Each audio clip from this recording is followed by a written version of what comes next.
The cathedral's vast interior, fractured by time and ruin, held a fragile quiet, punctuated only by the soft rustling of ragged fabric and the distant, ethereal hum of the choir's hymn.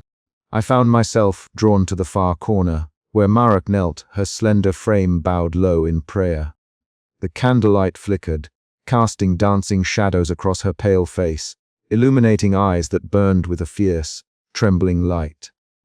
Her whispered hymns blended seamlessly with the choir's disembodied melody, a fragile thread of faith woven into the vast tapestry of despair that had become our nightly ritual. Mara's devotion was a beacon in the darkness, a fragile flame flickering stubbornly against the encroaching shadows. Yet as I watched her, a knot of unease twisted deeper in my gut. The choir's songs had grown louder, more insistent, weaving into our souls with a power that felt both sacred and sinister. I wondered how long such faith could withstand the tides of fear that were rising like a storm around us. The tension within our group was palpable. Caleb, ever the skeptic, had been growing restless, his sharp eyes darting over every whispered prayer and hopeful glance. I caught sight of him now, standing rigid against a crumbling pillar, his lean frame tense as he watched Mara with a mixture of frustration and something colder, fear, perhaps, or anger. His voice, when he spoke, cut through the quiet like a shard of glass. "Do you really believe this choir is salvation?" Caleb's words were harsh, accusatory. "Or is it just a cruel trick, a sound that lures us deeper into darkness?" Mara's head snapped up, her haunting eyes flashing with a desperate light. "It is salvation," she insisted, voice trembling but resolute. "The choir promises us peace beyond this shattered world. We must hold to faith, even when all else is lost." Caleb shook his head, stepping forward, his voice rising. "Faith won't save us from vanishing like the others. This choir, it's a trap. We were fools to listen, fools to hope." The words hung heavy in the air, a rift opening between belief and doubt. I felt the weight of leadership pressing down, the fragile bonds holding us together starting to fray. I stepped between them, hands raised in a gesture of peace, my voice calm but firm. "We must hold together. Our survival depends on unity, not division. The choir's nature is still a mystery, yes, but despair will only hasten our end. Let us seek understanding, not conflict." Elias, standing nearby with his stocky frame and scarred face, nodded grimly. "We need order, or we'll fall apart before the choir's secrets reveal themselves." But beneath my words, a storm of doubt churned. Was the choir truly a beacon of hope, or something darker, more insidious? Each night, its melodies wrapped tighter around us, a sonic embrace both comforting and suffocating. The lines between faith and fear blurred, and I feared what lay ahead. As the choir's hymns swelled, echoing through the shattered nave, the air thickened with a suffocating weight. The ancient stones seemed to pulse with energy, shadows shifting just beyond sight. I caught Mara's glance, her eyes shining with unwavering belief, and Caleb's, sharp with suspicion. Between them, I stood caught in the fragile balance between hope and dread. The night deepened, and the choir's song grew louder still, a haunting melody that promised salvation and whispered of loss. I knew the coming days would test us all, our faith, our courage, and the very bonds that held us together.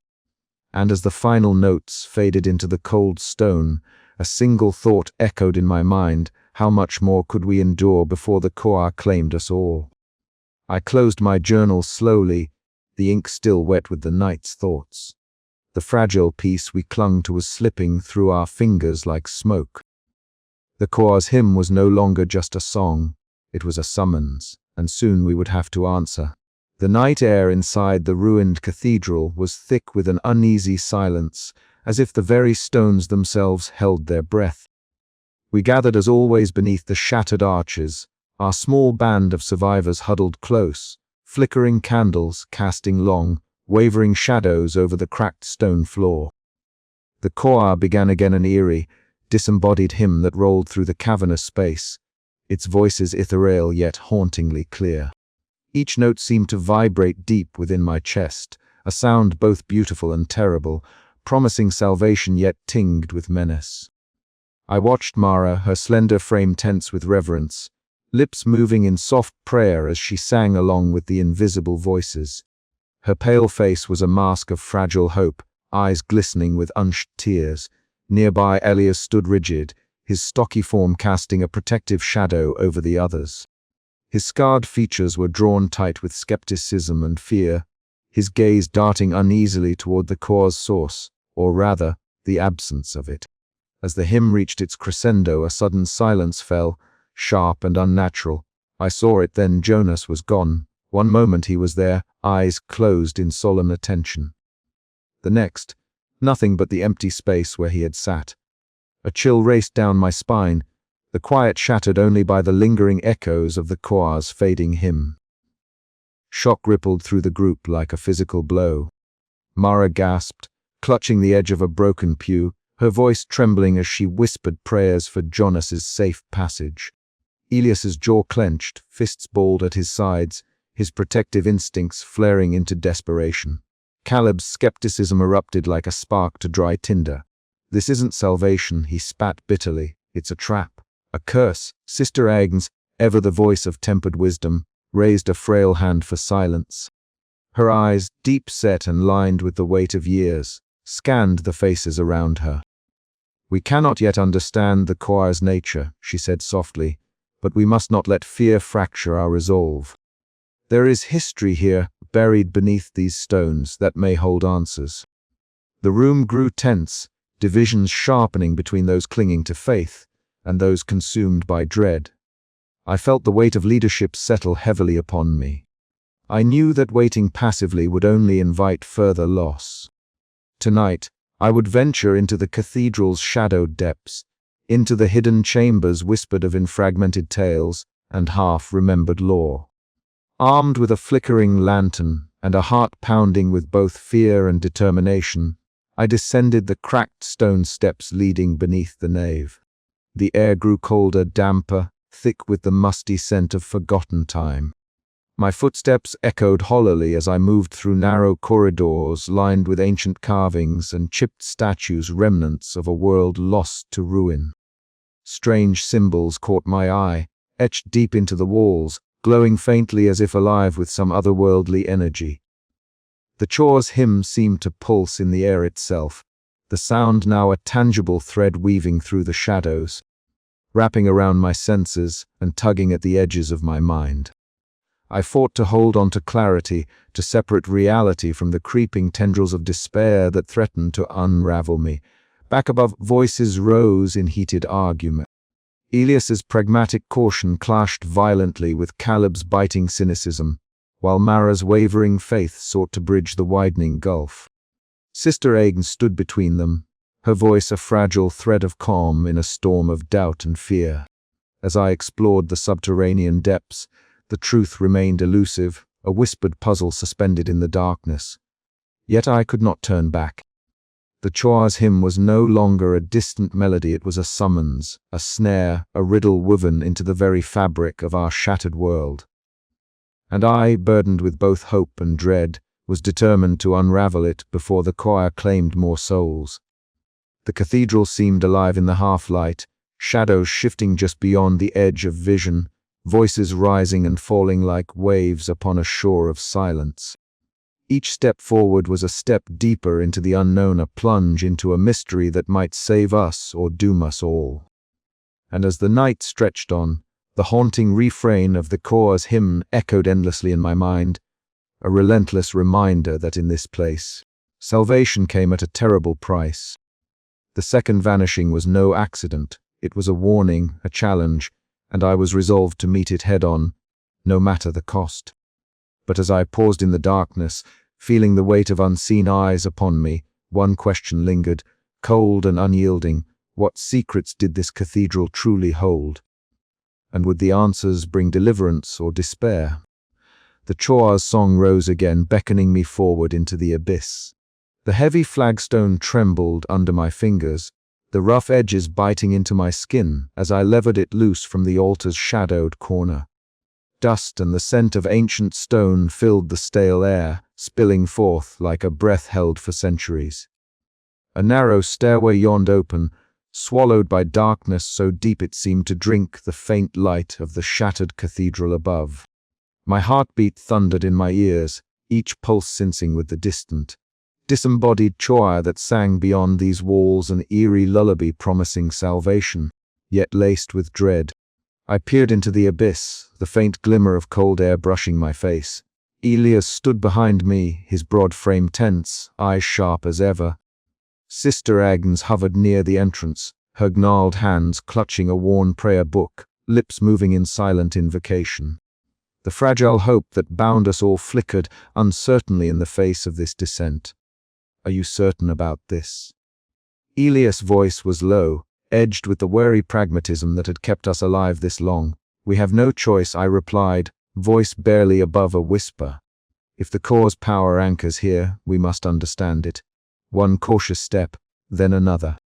The stairs groaned beneath our weight, crumbling stone dust swirling upward like specters in the dim light of a battered lantern. The core's hymn, distant yet unmistakable, seeped through the cracks in the floorboards above, weaving into the very air around us. It was a melody that promised reprieve yet held a sinister undertone, like a siren's call veiled in sacred song. At the bottom, the chamber unfolded like a cryptic shrine. The walls, carved from ancient stone, bore symbols that pulsed faintly with an otherworldly luminescence, cold and unyielding. Rusted relics littered the floor, shattered crosses, hymnals whose pages curled and crumbled at the edges, chalices tarnished and etched with symbols that seemed to shift and writhe when glanced at sideways. Each object whispered a story of faith corrupted, a history steeped in the apocalypse's cruel embrace. Sister Agnes moved closer, fingers tracing a faded emblem on the wall. "These markings," she murmured, voice trembling, "are from a celestial order long fallen. Their remnants echo here, trapped in this place between worlds." The whispers began then, faint voices threading through the chamber like threads of smoke. They wove discordant harmonies, overlapping and fracturing, the sound shifting and bending until reality itself seemed to fray at the edges. Shadows flickered and danced beyond the lantern's glow, shapes too vague to name but too close to ignore. A cold presence settled around me, a weight pressing deep into my bones. "It watches," I said, swallowing the rising panic, not with eyes but with sound and silence. Elias tightened his grip on the hilt of his knife, jaw clenched. "We're not alone down here." I forced myself to steady my breath, to push back the creeping fear that sought to consume every thought. This chamber was the heart of the choir's enigma, the source of its dark hymn. To protect the survivors, to save what fragile hope remained, I had to confront it even if it meant walking into the abyss. As we ascended back toward the cathedral's hollowed nave, the choir's melody followed, weaving into my thoughts like a thread tying me to some terrible fate. The relics, the symbols, the whispers, they all spoke of a salvation stained with loss, a grace that demanded a price no soul could fully bear. Elias's voice broke through my reverie. "We can't trust the choir. Not anymore," I nodded, feeling the weight of leadership settle heavier than ever before. The hidden chamber had revealed truths darker than I dared imagine, but it had also steeled my resolve. We would face the choir, unravel its song, and fight for those still clinging to life within these shattered stones. Outside, the cold wind whispered through broken, stained glass, carrying the fading echoes of a hymn that was both a promise and a curse. The cathedral, once a sanctuary of faith, now stood a monument to the fragile endurance of hope amid ruin. And beneath its stones, the choir waited, singing on. The cathedral's cold stones seemed to absorb the murmurs of whispered accusations and unspoken fears, their ancient surfaces bearing silent witness to the fractures growing within our small group. I sat perched on a broken pew, the journal resting on my knees like a fragile lifeline, yet the words I sought to inscribe refused to form. Outside, the choir's hymn began to rise, weaving its eerie tendrils through the hollowed nave, thickening the air with a melody both haunting and seductive. Elias approached me then, his heavy boots thudding against the cracked floor, a shadow cast long and imposing. His stocky frame was hunched with tension, scars etched deep in his weathered skin catching the faint light like ancient runes. "You rechasing ghosts," he said, voice rough but steady, eyes burning with the pragmatism that had kept us alive this far. "This obsession with the core, it's tearing us apart. We need order, not riddles." I met his gaze, seeing not just frustration, but an undercurrent of fear. "Order without understanding is blind," I replied, voice low yet firm. "If we don't uncover the core's nature, how can we protect ourselves?" He shook his head, exasperation warring with concern. "Protection means sticking to what we know. Survive the night, not chase salvation that might be a trap." The tension between us crackled like static, a clash of belief and skepticism that had become the group's uneasy undercurrent. Elias represented the harsh reality, the need for survival grounded in discipline and caution. I, haunted by memories of a life steeped in faith and scholarship, was drawn inexorably toward unraveling the core's enigma, even as doubt gnawed at my resolve. Meanwhile, Mara moved through the gathering shadows with a silent urgency I had not noticed before. Her pale face, once alight with devout fervor, now bore traces of doubt and fear. At times, she would join the core's hymn with trembling voice, her slender frame swaying as if held aloft by fragile hope.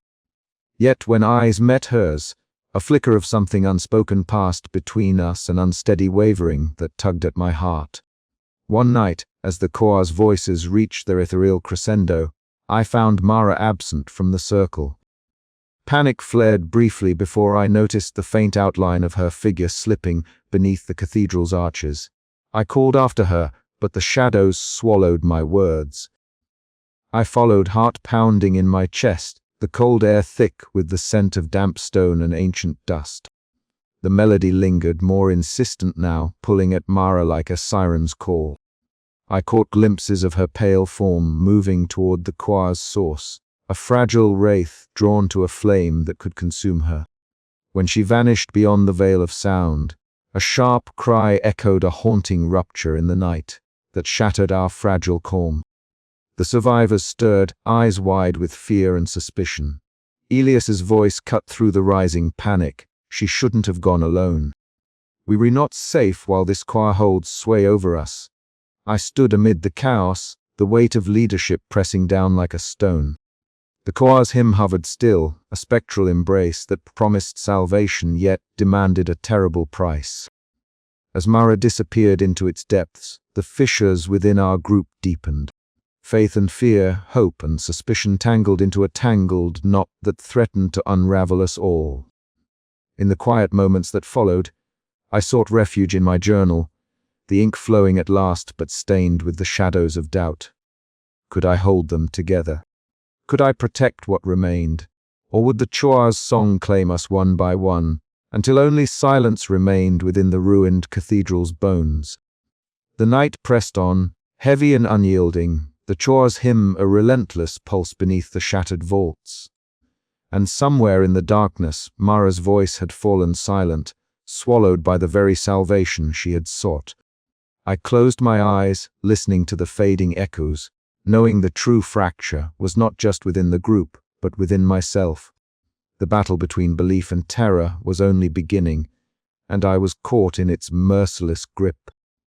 The next night would bring no answers, only the haunting promise of the Choa's next hymn, and the dreadful silence that followed. Night had fallen like a shroud over the cathedral, the desolate shell of stone and shattered glass, holding the remnants of our fragile sanctuary. Mara had been restless all day, her devout faith simmering beneath the surface, a fragile flame flickering in the oppressive shadows.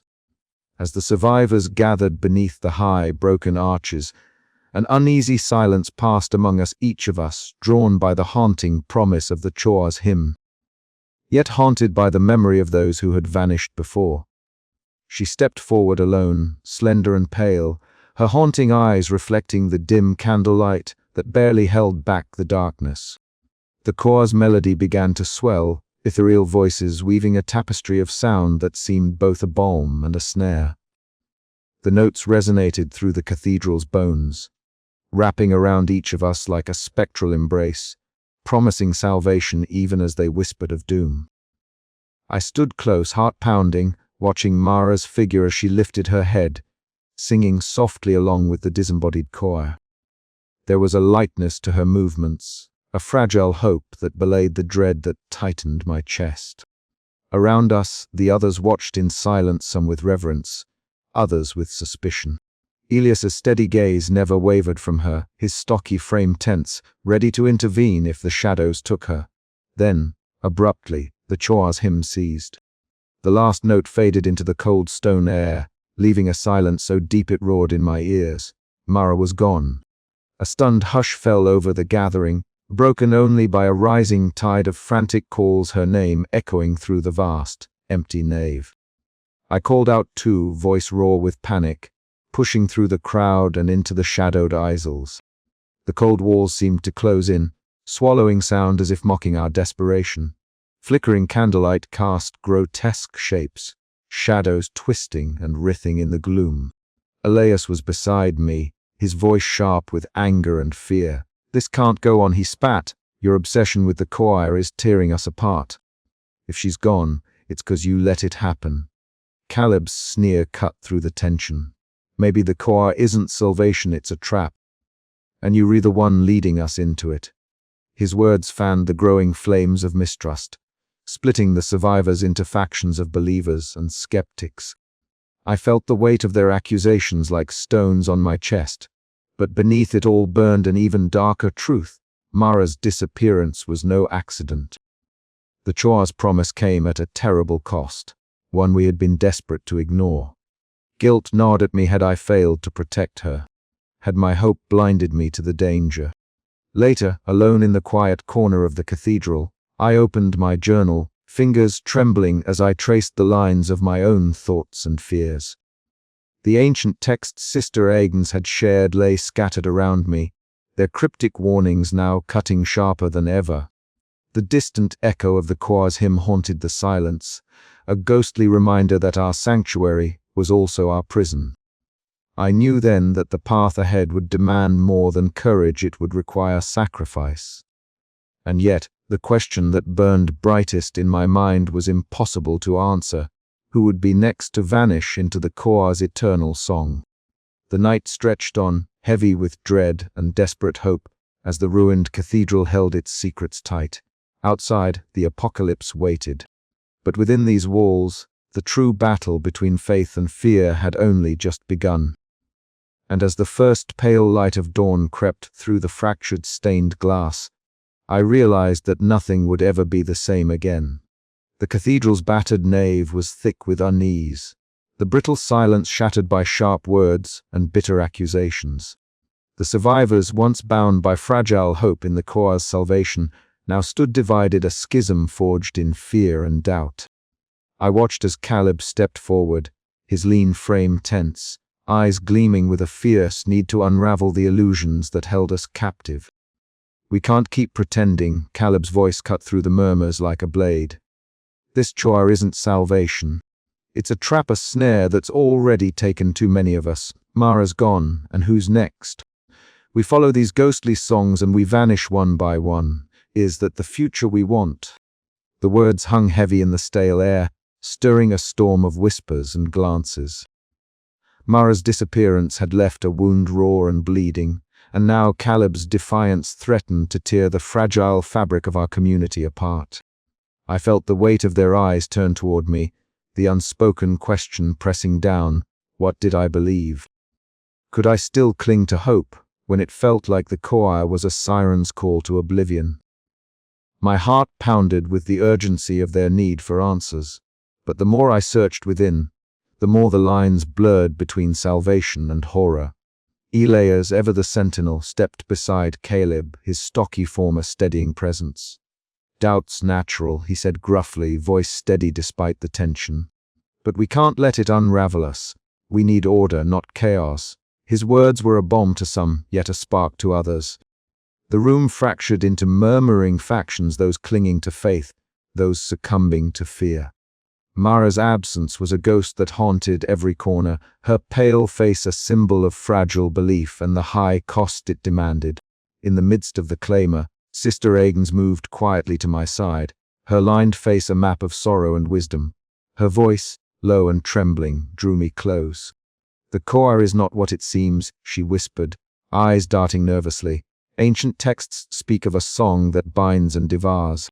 A melody born from ruin, neither holy light nor dark. It is a crossroads, faith's test, or a descent into oblivion." Her cryptic warning deepened the shadow that had settled over my heart. The choir was no simple hymn of hope. It was a force with a dual nature, a twisted echo of the apocalypse itself. Marat knelt nearby, her slender form bowed in silent prayer, lips moving in trembling devotion. Her fragile faith was a fragile flame in the gathering dusk, a stark contrast to Caleb's harsh skepticism. Elias watched over her like a guardian, the scars on his hands a testament to battles fought and lost not just with enemies, but with the darkness within. I felt the weight of leadership press down on me like a shroud.